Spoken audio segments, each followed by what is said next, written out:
factor today, but exactly what's it going to do to our day for us? Well, for today, it is going to be calming down a little bit, but still going to be up at times. You were outside it all afternoon. You kind of felt it a little bit out there, didn't you? Yeah, I mean, yesterday you feel it just a little bit kind of in your face, but it's not like the strongest that we may have seen, a couple weeks ago. No, definitely not. And today's going to be even better than that. You might have the occasional breeze during the afternoon, but that's really going to be it whenever it comes to the winds out there. Now, something else we have is slightly warmer temperatures coming in, but no giant warm-up is headed our way. And that means we're in for some great mornings, great evenings, very typical for this time of year. So if you're trying to make plans for, say, Friday evening or anytime during the early mornings, you're going to be just fine. In fact, currently your temperatures in the low 50s for a lot of us, a few spots down to the 40s, but not really a ton of spots. You have the Air Force Base there at about 47. You have Midtown at about 49. Sabino Canyon at 45, too, is another thing we're looking at, with Benson at 42 being one of the cooler spots. Now, there is a few spots even down into the 30s. You see Wilcox at about 38, Tombstone and Pierce both at 39 degrees, so looking pretty good there.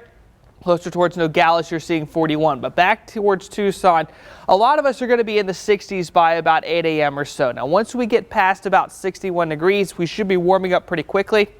I'm expecting about the mid-70s by 11 to 11:30, so that is going to be a nice little change before we get to the high temperatures during the afternoon. And today is going to be a day where I think we could be a couple degrees warmer than what we had yesterday. So keep in mind, we only had a high of around 82. So with what Robbie and I were talking about earlier with those winds yesterday, that really helped keep that temperature down right there around 81 to 82 for most of the spots you see here. But for today, I think 83 to about 85, with a couple spots getting upwards of 86. Just depending on how the winds go for them later today. Oro Valley might be one of those spots I think that is going to be possible. Now, near Ajo and Sells, they do tend to be a little bit warmer than what you're seeing on your screen, but I wouldn't be surprised if they stop around 83 or 84. And for those of you in Cochise County, 70s for a majority of you, except for Douglas, I think you'll stop at around 82. So the reason why we have these changes, and of course why we saw that wind yesterday, is the front that's still making its way through the area right now. A lot more cool air back here, but at the same time, we're tracking a high pressure center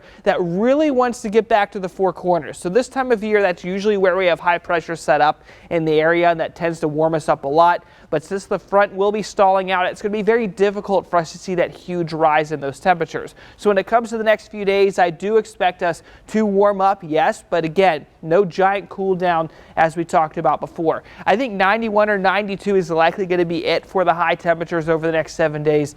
We're really just going to be in the upper 80s in between, I think, about Friday and the middle of next week. Low temperatures are also going to be changing up quite a bit too. So mid-80s for the next few days here. Warmest day is going to be Sunday. Really fantastic conditions for the next week, and wind shouldn't be too much of an issue at all from this point forward, especially after what we saw yesterday out there. Well, that was weather. Let's go ahead and talk more about traffic before you head on outside.